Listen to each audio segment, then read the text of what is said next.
우리 계속 마가복음 말씀 보고 있고요. 오늘도 우리는 갈릴리 주변에서 일어났던 이야기 한 편을 살펴보려고 합니다. 5천 명을 먹이셨던 오병이어의 기적인데 오늘과 다음 주 해가지고 본문의 내용을 보도록 하겠습니다. 먼저 오늘 본문을 보시게 되면은 지난주에 봤던 것처럼 세례 요한의 죽음의 이야기가 삽입되고 바로 이제 제자들을 파송하셨던 이야기가 연결되어지는 그 시작을 보게 됩니다. 30절 말씀인데요. 같이 한번 읽어보도록 하겠습니다. 시작. 사도들이 예수께 모여 낱낱이 고하니. 아멘. 오늘 본문을 보시면 주목할 표현이 뭐냐면 사도들이라는 표현입니다. 사도들이. 보통 복음서에는 12명으로 선별된 그들을 제자로 많이 부르죠. 방금 예수님이 제자들을 파송하실 때도 그들은 제자들로 불렀다가 오늘 파송을 받았던 그들이 돌아와서 보고하는 자리에 섰을 때 그들이 오늘 사도들로 지금 표현이 바뀌고 있습니다. 그런데 계속해서 또 사도로 쓰는 게 아니라 이후에는 또 제자로는 표현을 쓰고 있습니다. 이런 변화들이 갖는 메시지가 분명히 있는데요. 오늘 좀 개념을 조금 정리하면 좋겠습니다. 물론 혼재되는 부분도 있겠지만 구별을 굳이 하자면 제자는 관계에 더 초점이 되어 있습니다. 예수님과 그 각자 12명 사이의 관계, 그게 제자로 불려지는 것이죠. 그리고 그 관계를 설명하는 제자의 의미는 그 예수님을 배우고 따르는 자라는 정체성을 강조하는 것입니다. 사도라는 것은 그 예수님을 배우고 따랐던 자들이 각자 보냄받은 곳에서의 역할을 감당할 때 사도라라고 얘기하는 겁니다. 그래서 이 땅에 세워진 교회들은 이런 사도성을 갖고 있는 겁니다. 오늘날 사도를 계승한 자가 있다라고 말한 자 있지만 그런 의미에서 어떤 직분의 의미에서의 사도가 있지는 않지만 보냄받은 자로 살아간다는 그 어떤 개념에 있어서는 교회는 사도로 살아가는 것이죠. 그리고 사도성이라 그럽니다. 그런데 30절 이후에 방금 말씀인 것처럼 다시 제자라고 표현합니다. 이것은 사도의 역할을 하고 있지만 했다고 해서 제자로서의 삶이 또 계속 되어야 된다는 것이죠. 계속해서 예수님을 배우고 따르는 삶이 함께 병행되면서 사도의 역할을 감당하는 것입니다. 또 쉽게 말하면 사역과 주님과의 사귐의 관계가 항상 균형을 맞춰야 된다는 것입니다. 이러한 장면은 우리 신앙의 여정에 아주 중요한 흐름을 보여준다고 저는 보이는데요. 우리는 말씀을 배우며 따르는 제자이면서 동시에 우리의 인생의 어떤 삶의 자리를 보냄받은 자로 해석하는 사도적 존재라는 것을 기억할 필요가 있습니다. 이것은 결국 우리에게 어떤 삶을 지향하게 하느냐, 결국 주님과 사귀며 배우고 자라나는 중에 보냄받은 인생을 산 우리를 보내신 그분께로 다시 돌아와서 보고 드리는 삶을 산다라는 거죠. 낱낱이 보고했다는 것은 우리의 삶에도 주님 앞에 섰을 때 행했던 모든 것들이 드러남을 우리에게 보여줍니다. 그래서 바울이 이런 고백이 딱 이 본문에 적합할 것 같은데요. 제가 먼저 올려드리는 노트에는 조금 성경 주소가 좀 잘못되어 있습니다. 고린도후서 5장 9절 10절입니다. 같이 한번 읽어보겠습니다. 시작. 그런즉 우리는 몸으로 있든지 떠나든지 주를 기쁘시게 하는 자가 되기를 힘쓰노라. 이는 우리가 다 반드시 그리스도의 심판대 앞에 나타나게 되어 각각 선악간에 그 몸으로 행한 것을 따라 받으려 함이라. 아멘. 어디 앞에 서게 된다고요? 예수님의 심판대 앞에 서게 된다. 신자인 우리의 심판의 의미는 좀 다를 것입니다. 우리가 그동안 신자로서 살았던 삶의 이야기를 어쨌든 하나님 앞에 고백하게 될 날이 있다라는 것이죠. 어떤 모양일지 어떤 모습일지는 상상되지 않지만 오늘 말씀대로 본다면 우리는 우리 행한 것들을 하나님 앞에 다 낱낱이 고해야 될 때가 있다는 것입니다.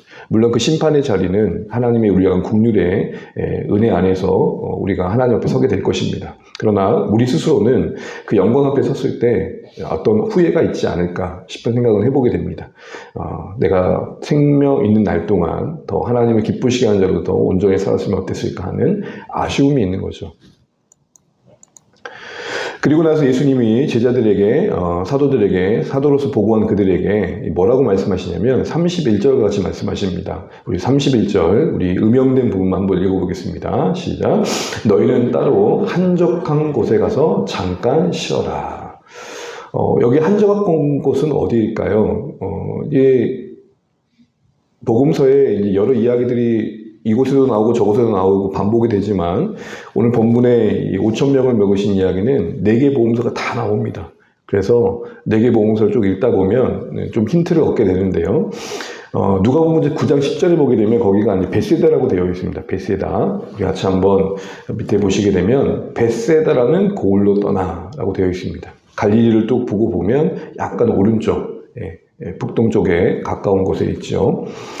이 벳세다라는 곳에 제자들을 이제 데리고 가신 겁니다. 한적한 곳, 이제 사람들이 좀 덜 모이는 곳, 덜 찾는 곳이죠.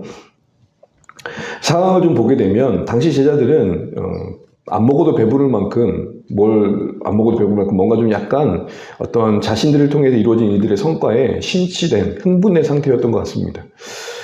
기분이 업된 거죠. 여러분 되게 기분이 좋으면 안 먹어도 배부를 때가 뭐 배고픈 것도 전혀 못 느낄 때가 있잖아요. 그런 상황인 것 같습니다. 근데 그들에게 지금 뭘 명령하시냐면 스탑을 명령하신 겁니다. 그 심이라는 게 그들에게 어떤 권유형이 아니라 명령이라는 걸 좀 주목하셔야 됩니다. 방금 뭐라 그랬습니까? 잠깐 쉬면 어떻겠니? 이게 아니었습니다. 잠깐 뭐라고요? 쉬어라. 쉬어라는 것은 선택의 여지가 없는 명령입니다. 꼭 필요한 순종이라는 것이죠. 어쩌면 잘 되고 있는 상황에서 그들의 영적인 위험성을 더 감지하셨기 때문에 하신 조치일 수도 있습니다. 이것을 좀 더 우리에게 적용을 해보자면 우리의 일, 우리의 심, 우리의 사역과 또 우리 하나님과의 교제 이런 어떤 두 가지의 밸런스가 분명 필요하다는 것을 다시 한번 생각해 보게 됩니다. 왜냐하면 이러한 시간들이 다른 박질하는 우리를 멈춰 세울 때 우리가 그동안 어떤 마음의 중심을 가지고 그 일에 임인지를 돌아보게 하고 또 마음을 좀 이렇게 새롭게 해서 어쩌면 그 심이 있었기에 또 멈춰진 시간들이 있었기 때문에 사역과 일상에 활기를 더함이 있는 것이거든요. 한참 달릴 때 그리고 또 분위기가 좋을 때는 모르다가 그렇게 달려가다가 내 몸이 병들어가고 있고 내 마음이 메말라가는 것을 모르고 달려가다가 결국에는 더 큰 위기를 경험하는 경우가 분명히 있습니다. 그래서 오늘 예수님은 제자들에게 시임을 통해서 우리에게도 하신 말씀이 있는 것 같습니다. 이렇게 말씀하신 예수님 본인께서도 한적한 곳에 가서 늘 쉬셨고 무리들이 찾을 때는 항상 기도하는 자리를 찾으셨습니다. 이런 모습을 보게 된다면 제자들은 분명 영적으로도 그들은 쉬어서 사람들도 주목받는 시선으로부터 벗어나서 하나님과의 독대인 시간이 필요했던 것이죠. 우리의 삶도 휴식과 더불어 안식이 필요합니다. 몸이 쉬는 게 필요하고 더불어 우리의 영혼이 하나님과 조율되는 시간이 필요합니다. 자기중심성을 떨칠 수 없는 우리는 언제나 우리를 성찰하는 시간을 가져야 됩니다. 그렇지 않으면 우리도 모르는 사이에 우리가 원하지 않는 자리에 서 있을 수가 있기 때문이죠. 안 그래도 바쁘고 분주한 현대의 시대 분위기 속에서 이 멈춤이라는 것은 어떻게 보면 좀 의미해 보이기도 합니다. 시간을 쪼개서 잘 써라고도 하기도 하고 어떻게 보면 멈춘다는 게 좀 게을러 보이기도 하고요. 그러나 어쩌면 우리는 아무것도 하지 않을 수 있는 영성이 좀 필요합니다. 우리가 뭔가를 하려고 하는 그 빈 시간을 채우려고 그러고 빈틈을 채우려고 하는 노력들이 어쩌면 하나님께 맡기기보다는 우리의 열심으로 채울 수 있는 부분도 있기 때문이죠.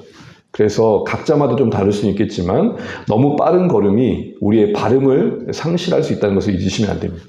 빠른 세상 속에서 발음을 상실할 수 있는 건 신자로서는 위기인 것이죠. 왜냐하면 하나님은 얼마나 빨리 했냐를 보시는 게 아니라 얼마나 하나님 앞에 합당한 자세로 마음으로 했냐를 보시기 때문입니다. 그래서 멈추려면 맡김이 필요합니다. 하나님께 맡기진 신앙이 없으면 멈추기가 쉽지 않죠. 그래서 하나님께 맡기면서 그 멈춤의 시간들을 통해서 묵상의 순종이 필요합니다. 여러분, 묵상이 우리의 선택 어떤 상황 이전에 순종이라는 것을 좀 귀에 기울이면 좋겠습니다. 여러분의 하루의 시간을 쭉 평가해 보실 때 비워두는 시간이 있는가? 하나님과의 사귐에, 하나님과의 만남에 그래도 하나님 앞에 먼저 내 자신을 좀 비춰볼 수 있는 시간이 있는가라는 것이죠. 여러분, 교회적으로 보면 물론 이제 교육자가 저밖에 없어서 좀 어떤 분들은 걱정도 해주시긴 하지만 주일에 말씀이 있고 또 매일 하루 시작 기도에 본문의 말씀에 나눔이 있고 이렇게 수요일 산책이 있습니다. 나누는 저희 입장에서는 모든 걸 하고 있지만 듣는 여러분의 입장에서는 모든 걸 다 소화할 수는 없겠죠. 그러니까 어떤 분들은 조금만 나눠주셔도 좋겠습니다 라고 말합니다.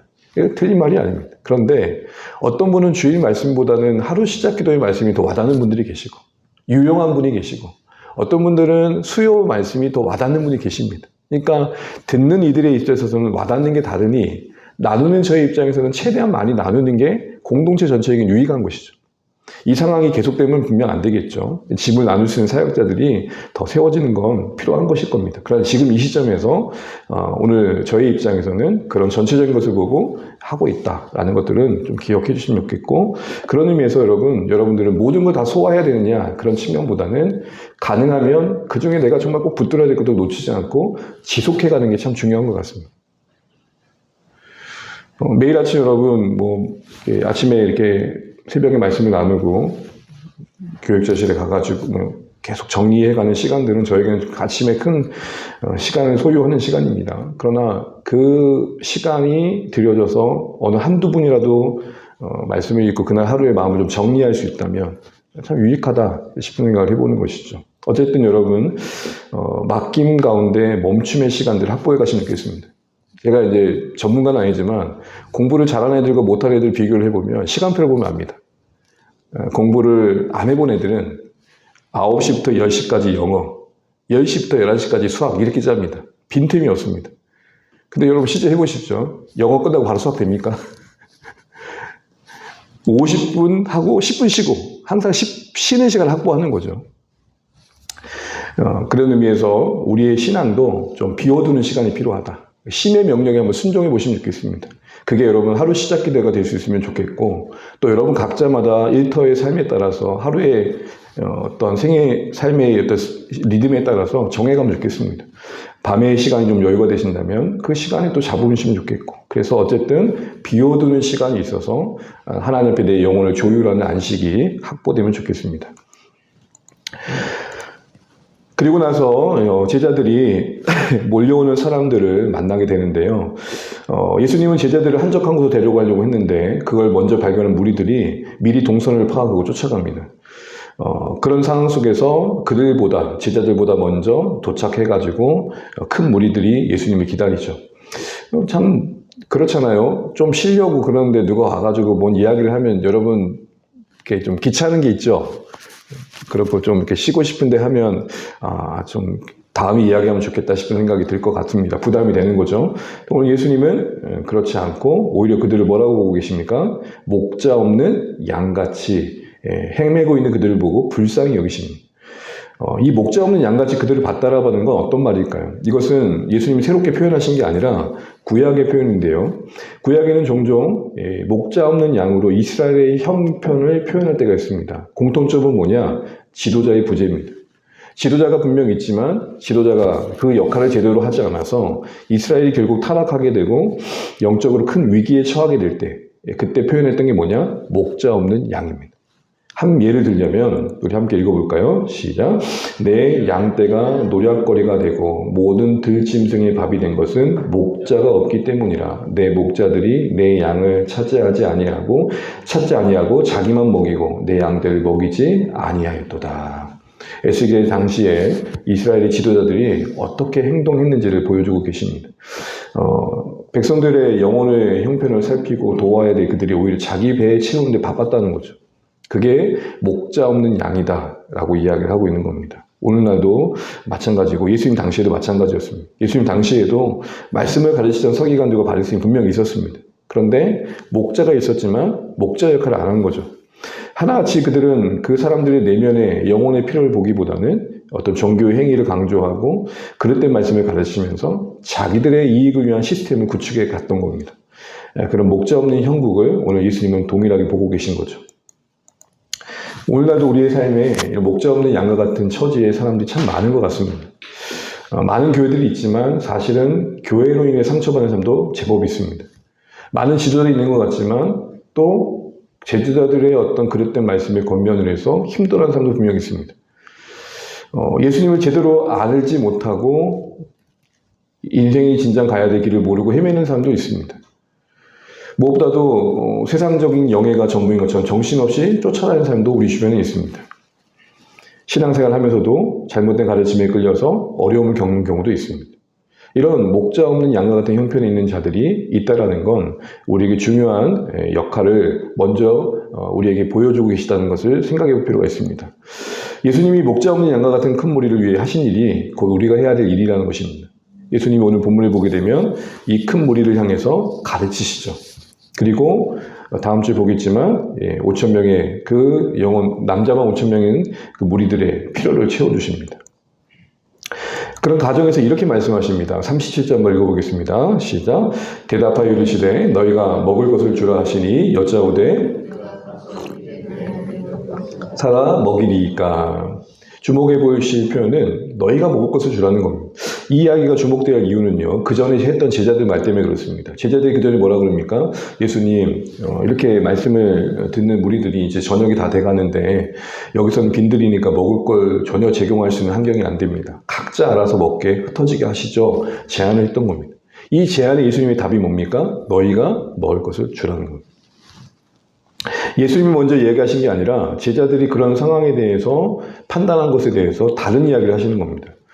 그 안에 뭔가 메시지가 있다는 거겠죠. 근데 사실은 제자들이 전혀 비상식적인 얘기를 한 게 아니죠. 여러분 저라도 그 무리들이 전혀 먹을 것이 없는 곳에 모여있을 때 해가 져가는데 배는 고프고 어떻게 하겠어요? 곳곳에 흩어서 보내더라도 각자 해결하도록 하는 게 맞다라는 제안을 했을 것 같습니다. 그런데 그런 그들에게 뭐라고 말씀하십니까? 제자들에게 허락하지 않으시고 너희가 먹을 것을 주라는 것이죠.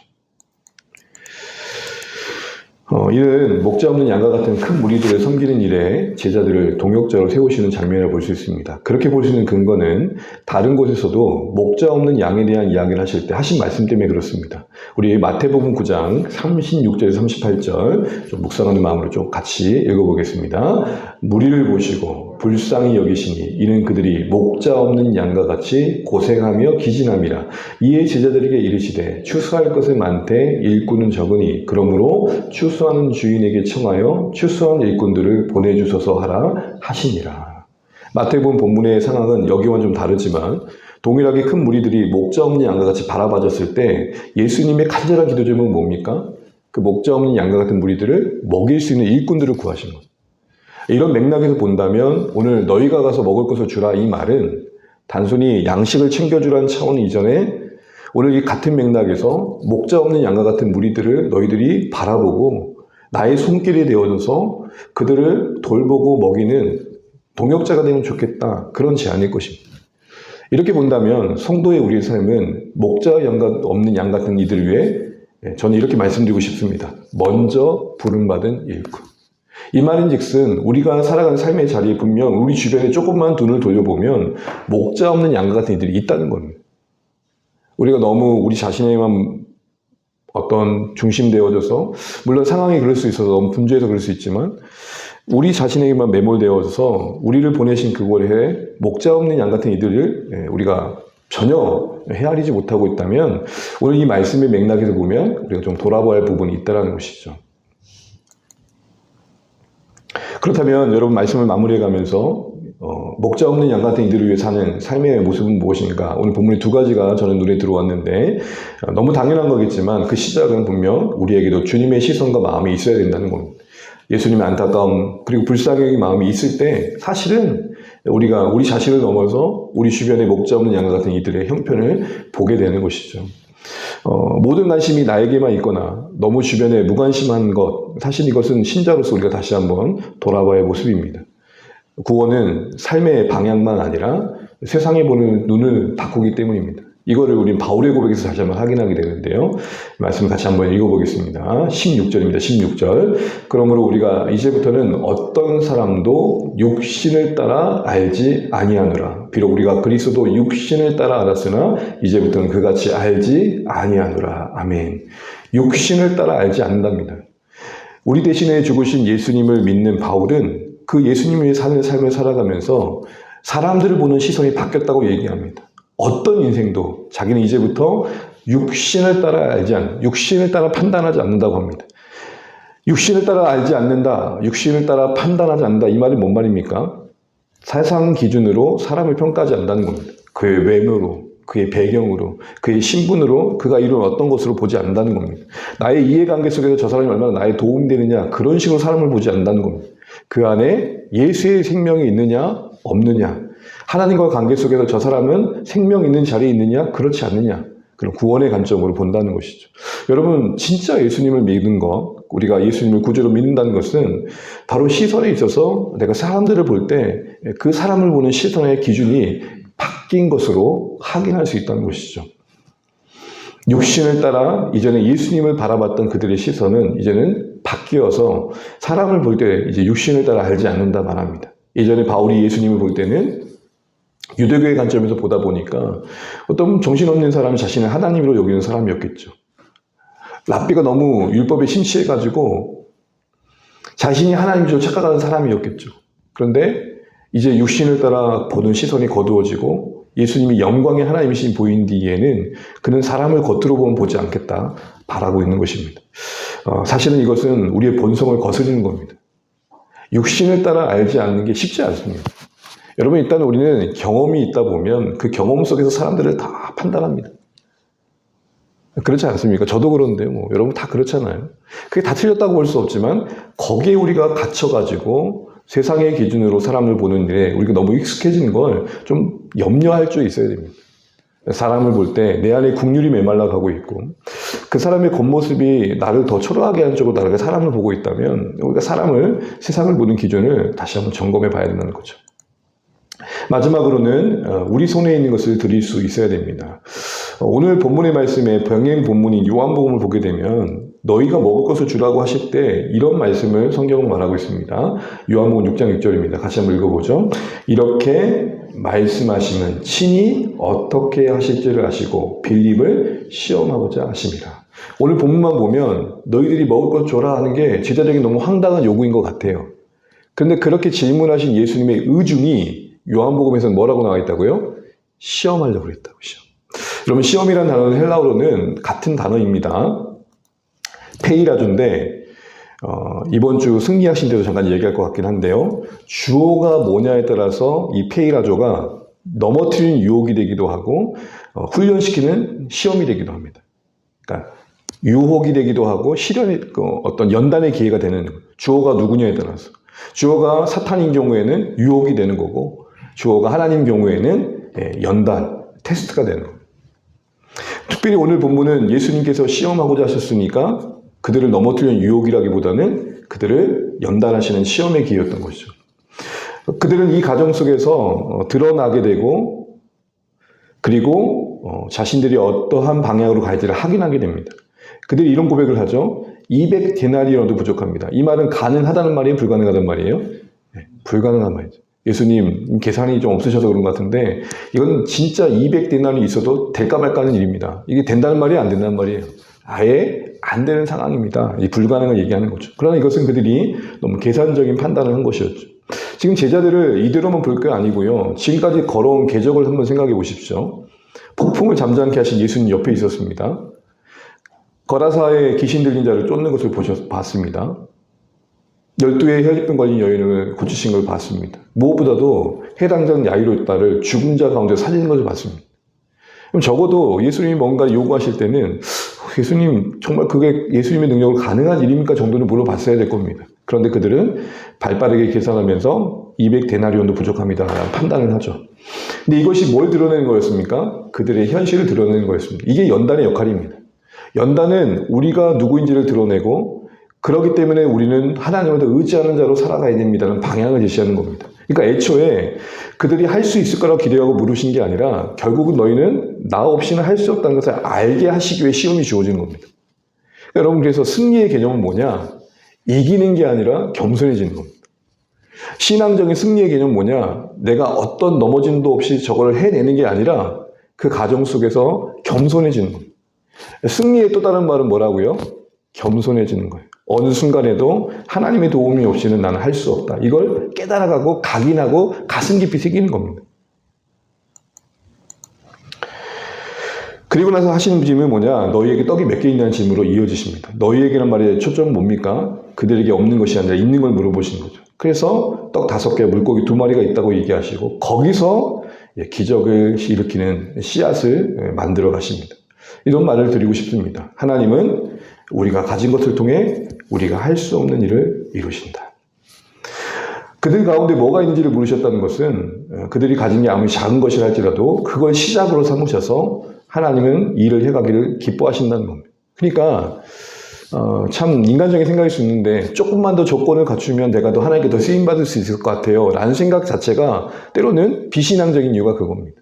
지금도 우리에게 들려진 게 별게 없을지라도 이 작은 것을 드릴 때 하나님은 거기서 일을 시작하신다는 믿음을 갖는 게 믿음이라는 거죠.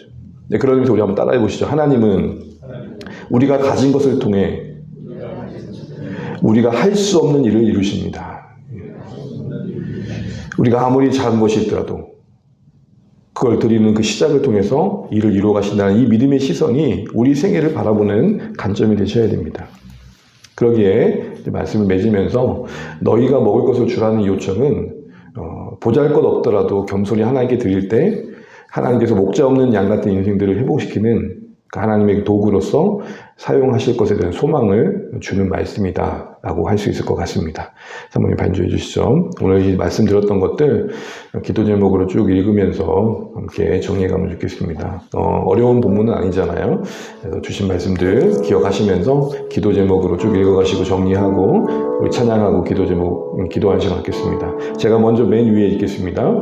영적 조율이 있는 참된 안식의 삶을 살아가게 하소서. 같이 읽죠. 바쁘고 분주한 일상 속에서 잠깐 쉬어라 하시는 주님의 명령에 순종하게 하소서. 멈춤을 통해 사역의 동기와 방향을 점검하고 하나님과의 관계 안에서 영혼을 새롭게 하는 안식의 시간을 갖게 하소서. 제 위에 읽겠습니다. 영혼을 긍휼히 여기는 주님의 시선을 닮아가게 하소서. 같이 읽죠. 목자 없는 양과 같이 방황하는 이들을 불쌍히 여기시는 예수님의 마음을 품게 하소서. 사람을 외모나 배경이 아닌 하나님과의 관계 속에서 바라보게 하시고 잃어버린 영혼들에게 하나님 나라 전하는 통로가 되게 하소서. 마지막입니다. 작은 것이라도 드려 주님의 일하심에 참여하게 하소서. 너희가 먹을 것을 주라 하시는 말씀 앞에 순종하여 우리 손에 있는 작은 것, 곧 우리가 할 수 있는 것을 드리게 하소서. 내 능력이 아닌 예수님을 온전히 의지함으로 우리의 작은 헌신이 하늘의 기적을 일으키는 도구가 되게 하소서. 아멘. 우리 고백 담아서 이렇게 찬양하시고 기도하고 또 평안히 돌아가시면 좋겠습니다.